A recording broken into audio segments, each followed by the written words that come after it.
Amazing secrets और इसे लिखा है गौर गोपाल दास जी ने। एक ऐसे व्यक्ति जिन्होंने इंजीनियर से आईटी प्रोफेशनल और फिर एक भिक्षु और लाइफस्टाइल कोच तक का सफर तय किया। उन्होंने लाखों लोगों को प्रेरित किया है कि कैसे जीवन में असली सफलता का मतलब सिर्फ पैसा या पद नहीं, बल्कि एक ऐसा संतुलन है जिसमें हमारे भीतर का मन भी संतुष्ट हो और बाहर की दुनिया से हमारा रिश्ता भी गहरा हो। किताब की कहानी की शुरुआत होती है उनके एक पुराने दोस्त हैरी से, जो बाहर से एक सफल बिजनेसमैन है लेकिन भीतर से उलझा हुआ और थका हुआ। एक दिन दोनों मुंबई की सड़कों पर कार से सफर कर रहे थे और इसी सफर में शुरू हुई एक गहरी बातचीत जिसने जिंदगी के 4 अहम पहियों का राज खोला। ये 4 पहिए हैं personal life, relationships, work life और सोशल कंट्रीब्यूशन। गौर गोपाल दास जी कहते हैं कि जैसे कार को चलाने के लिए चारों पहियों का संतुलित होना जरूरी है, वैसे ही जीवन की गाड़ी को सुचारू रूप से चलाने के लिए इन चारों क्षेत्रों का संतुलन होना बेहद जरूरी है। और आज हम इस सफर में इन चारों पहियों को एक एक करके समझेंगे ताकि आपकी जिंदगी भी बिना डगमगाए पूरी गति से और सही दिशा में आगे बढ़ सके। हम में से ज्यादातर लोग मानते हैं कि अगर हमने अच्छी नौकरी पा ली, बड़ा घर बना लिया, महंगी कार ले ली तो हम खुश हो जाएंगे। और सच कहूं तो ये चीजें हमें थोड़ी देर के लिए खुशी भी देती हैं, लेकिन लाइफ्स अमेजिंग सीक्रेट्स हमें याद दिलाती है कि ये खुशी एक फुहार की तरह है, आती है, ताजगी देती है और पल में गायब भी हो जाती है। असली खुशी वो है जो बाहरी चीजों पर नहीं बल्कि हमारे भीतर की स्थिति पर टिकी होती है। गौर गोपाल दास जी अपने दोस्त हैरी के साथ कार में बैठे थे जब उन्होंने महसूस किया कि हैरी के पास सब कुछ है, लग्जरी कार, सफल करियर, नाम, पैसा, लेकिन उसकी आंखों में एक बेचैनी थी। हैरी ने खुद कहा, मेरे पास सब कुछ है पर फिर भी लगता है कि कुछ मिसिंग है। ये वही एहसास है जो बहुत से लोग महसूस करते हैं, बाहर से सब कुछ ठीक लेकिन अंदर से खालीपन। यहां लेखक एक बेहद खूबसूरत बात कहते हैं, खुशी की चाबियां हम अक्सर दूसरों के हाथ में दे देते हैं। मतलब हम अपनी खुशी इस पर टिका देते हैं कि कोई हमें पसंद करे, हमारी तारीफ करे, हमें प्रमोशन मिले या हमें सोशल मीडिया पर लाइक्स मिले। और जब ये चीजें नहीं होती तो लगता है जैसे खुशी का दरवाजा ही बंद हो गया हो। असल में खुशी की चाबियां हमारे अपने हाथ में होनी चाहिए। जब ये चाबियां दूसरों के हाथ में होती हैं तो हमारी भावनाएं, हमारा मूड और हमारा आत्मविश्वास सब बाहरी परिस्थितियों पर निर्भर हो जाते हैं। लेकिन जब ये चाबियां हम खुद थाम लेते हैं तो मौसम कैसा भी हो, लोग कैसे भी हों और हालात कितने भी बदल जाए, हमारी खुशी का स्रोत भीतर ही रहता है। इन चाबियों में पहली है ग्रेटिट्यूड यानी आभार। आभार हमें यह याद दिलाता है कि हमारे पास जो है वो भी किसी वरदान से कम नहीं। सोचिए, हर सुबह उठकर बिना मांगे हमें सांसें मिलती हैं, सूरज की रोशनी मिलती है, जीने का एक और दिन मिलता है। हमारे पास जो रिश्ते, अवसर और अनुभव हैं वे भी संयोग नहीं बल्कि उपहार हैं। जब हम इन चीजों को सच में महसूस करते हैं तो जिंदगी की शिकायतें अपने आप कम होने लगती हैं। दूसरी चाबी है ह्यूमिलिटी यानी विनम्रता। विनम्रता हमें अहंकार से बचाती है और लोगों से जोड़ती है। यह हमें यह सिखाती है कि चाहे हमारी उपलब्धियां कितनी भी बड़ी हों, हम कभी इतने बड़े नहीं हो सकते कि दूसरों से सीख न सकें या उन्हें सम्मान न दे सकें। विनम्र इंसान सिर्फ सफल नहीं होता बल्कि प्रिय भी होता है। और यही गुण हमें ऐसे रिश्ते बनाने में मदद करता है जो सिर्फ जरूरतों पर नहीं बल्कि सम्मान और अपनापन पर टिके हों। तीसरी चाबी है मीनिंगफुल रिलेशनशिप्स। रिश्ते हमें यह एहसास कराते हैं कि हमारी कीमत सिर्फ हमारे काम या पैसे से नहीं बल्कि हमारी मौजूदगी और हमारे प्यार से है। जब कोई हमें बिना शर्त सुनता है, गले लगाता है या बस चुपचाप साथ बैठता है तो हमें महसूस होता है कि हम किसी के लिए मायने रखते हैं। ये रिश्ते हमारे जीवन के कठिन दौर में सहारा बनते हैं और खुशियों के वक्त में हमारी खुशी को कई गुना कर देते हैं। दोस्तों, अगर हम इन 3 चाबियों आभार, विनम्रता और अर्थपूर्ण रिश्तों को रोजमर्रा की जिंदगी में अपनाना शुरू कर दें तो हम पाएंगे कि हमारी खुशी अब किसी बाहरी ताले में बंद नहीं है, वो हमारे दिल के भीतर है और उसकी चाबी हमेशा हमारी अपनी जेब में है। लेखक एक उदाहरण देते हैं, जब कोई इंसान आईआईटी हार्वर्ड से पढ़कर निकलता है तो समाज उसे सफल मान लेता है, लेकिन अगर उसके जीवन में सच्चे रिश्ते और संतोष नहीं है तो वह खुद को अधूरा महसूस करता है। यही हैरी के साथ हुआ था। असल बात यह है कि सफलता और खुशी एक ही चीज नहीं है। सफलता बाहर की उपलब्धि है, खुशी भीतर की स्थिति। और जब हम यह अंतर समझ जाते हैं तभी हम खुशी की चाबियां वापस अपने हाथ में ले पाते हैं। दोस्तों, जरा सोचिए, आज अगर आपसे आपकी खुशी छीन ली जाए तो क्या उसका कारण किसी बाहरी चीज का छिन जाना होगा या फिर किसी अंदरूनी कमी का? अगर जवाब अंदरूनी कमी है तो यही वक्त है कि आप अपनी खुशी की चाबियां खुद संभाल लें। मुंबई की भीड़भाड़ वाली सड़कों पर चलते चलते हैरी ने एक गहरी सांस ली और कहा, यार, ये ट्रैफिक भी ना जैसे मेरी जिंदगी का हाल हो गया है। सब कुछ रुका रुका, अटका अटका सा। गोपाल दास जी मुस्कुराए और बोले, हैरी, ये सिर्फ सड़क का ट्रैफिक नहीं है। हमारे दिमाग में भी एक ट्रैफिक जाम होता है और यही हमें आगे बढ़ने से रोकता है। सोचिए जरा, कितनी बार आपने कुछ नया करने का मन बनाया होगा लेकिन फिर डर, शक या दूसरों की राय ने आपको रोक दिया होगा। हमारे दिमाग में चलने वाले ये अनगिनत विचार, क्या मैं कर पाऊंगा, लोग क्या कहेंगे, अगर असफल हो गया तो, यही वो ट्रैफिक है जो हमें अपने गंतव्य तक पहुंचने नहीं देता। इस मानसिक जाम की सबसे बड़ी वजह है असुलझे भावनात्मक मुद्दे और अपूर्ण इच्छाएं। हम अतीत की चोटें, नाकामियों का डर और भविष्य की अनिश्चितता का बोझ लगातार ढोते रहते हैं। नतीजा, हम वर्तमान पल का आनंद भी नहीं ले पाते। जैसे सड़क पर ट्रैफिक धीरे धीरे साफ होता है, वैसे ही दिमाग का ट्रैफिक भी सही तरीके से संभालने पर हट सकता है। लेकिन इसके लिए हमें अपनी ही सोच की सड़कों पर थोड़ा रुकना, देखना और समझना पड़ता है। पहला कदम है ईमानदारी से खुद को सुनना। हम अक्सर अपनी असली भावनाओं से भागते हैं क्योंकि उन्हें स्वीकारना मुश्किल लगता है। लेकिन सच्चाई यह है कि जब तक हम खुद से ईमानदार नहीं होते तब तक किसी और के साथ भी सच्चा रिश्ता नहीं बना सकते। थोड़ा रुकिए, गहरी सांस लीजिए और खुद से पूछिए, मैं सच में क्या महसूस कर रहा हूं? डर, गुस्सा, अकेलापन या बस थकान? यह सवाल जितना आसान लगता है उतना ही मुश्किल है, लेकिन यही मानसिक ट्रैफिक हटाने की शुरुआत है।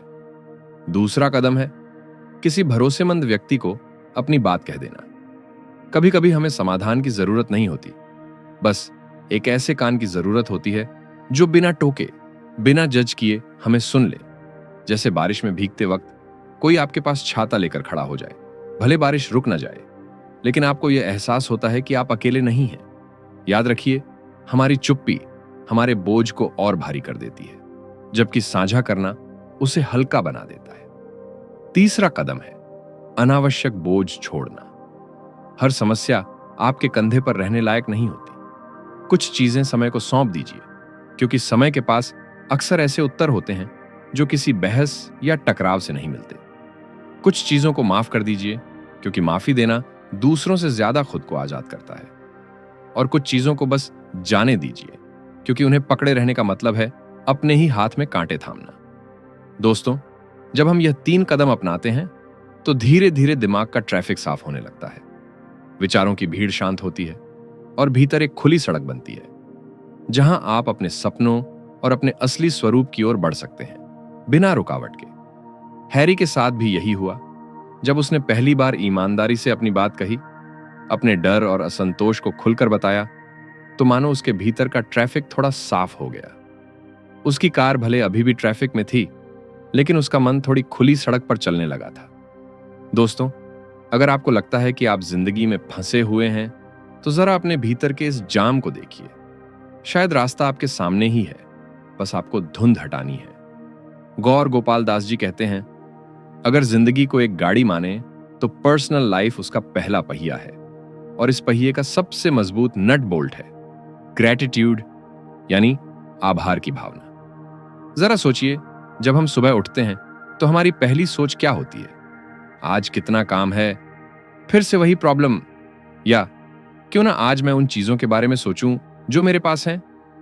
ग्रैटिट्यूड का मतलब सिर्फ थैंक यू कहना नहीं है, बल्कि दिल से यह महसूस करना है कि जीवन में कितनी चीजें ऐसी हैं जिनके बिना हम अधूरे होते और फिर भी वो हमें मिली हुई हैं। वे एक खूबसूरत उदाहरण देते हैं। एक समय था जब उनके समुदाय में कुछ नकारात्मक घटनाएं हो रही थीं।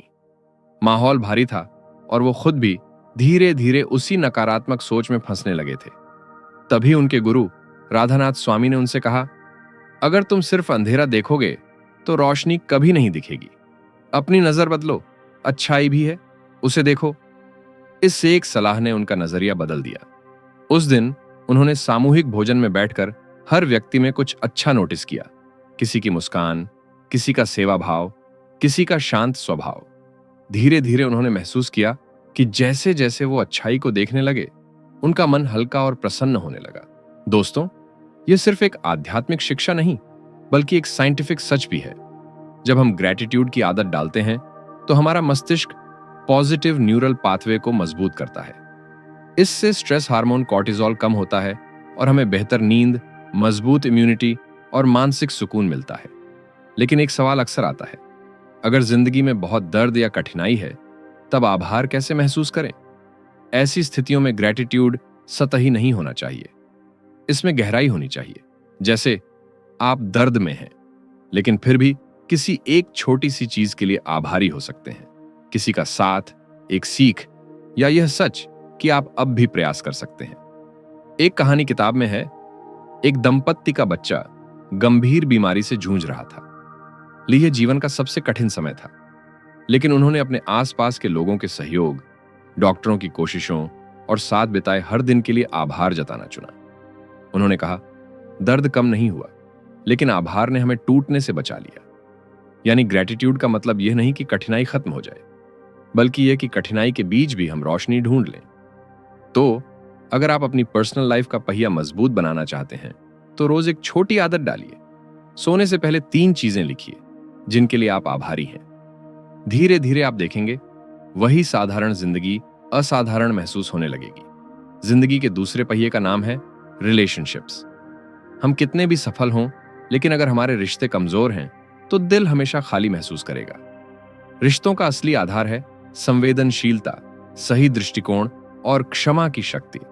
गौर गोपाल दास जी कहते हैं, हम अक्सर सबसे ज्यादा असंवेदनशील उन लोगों के साथ हो जाते हैं जो हमारे सबसे करीब होते हैं, क्योंकि हम मान लेते हैं कि वो हमें वैसे ही स्वीकार करेंगे, चाहे हम जैसा भी बर्ताव करें। लेकिन सच ये है कि रिश्ते भी पौधों की तरह होते हैं। अगर उन्हें रोज पानी, ध्यान और देखभाल न मिले तो वो धीरे धीरे सूख जाते हैं। किताब में एक घटना है।